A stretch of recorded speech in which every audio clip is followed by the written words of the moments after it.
integrate their body with the body of someone else in a harmonious way, learning to cooperate and compete, and that's all instantiated right into their body. It's not abstract knowledge. They don't know that they're doing that. They're just doing it. And so we can even use our body as a representational platform.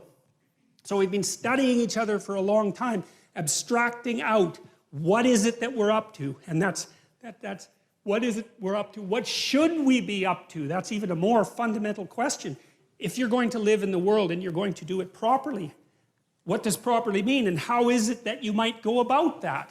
Well, it's the right question, right? It's what everyone wants to know. How do you live in the world? Not what is the world made of. It's not the same question. How do you live in the world? It's the eternal question of human beings. And I guess we're the only species that has ever really asked that question, because all the other animals, they just go and do whatever they do. Not us. It's a question for us. We have to become aware of it. We have to be able to speak it. God only knows why. But that seems to be the situation. So, we act. That acting is shaped by the world. That acting is shaped by society into something that we don't understand, but that we can model. That we can model. We model it in our stories. We model it with our bodies. And that's where the dream gets its information. The dream is part of the process that's watching everything and then trying to formulate it and trying to say, well, trying to get the signal out from the noise and to portray it in dramatic form, because a dream is a little drama. And then you get the chance to talk about what that dream is. And then you have something like articulated knowledge at that point.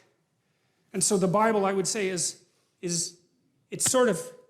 exists in that space that's half into the dream and half into articulated knowledge. It's something like that. And going into it to find out what the stories are about it can aid our self-understanding. And then the other issue is that if Nietzsche was correct, and if Dostoevsky or Jung was correct, and Dostoevsky as well, without the cornerstone that understanding provides, we're lost. And that's not good, because then we're susceptible to psychic pathology. That's psychological pathology.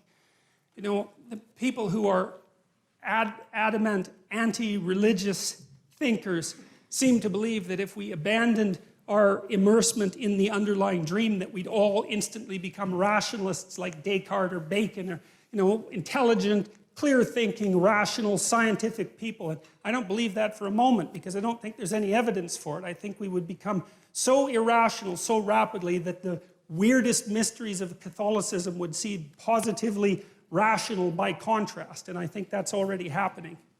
So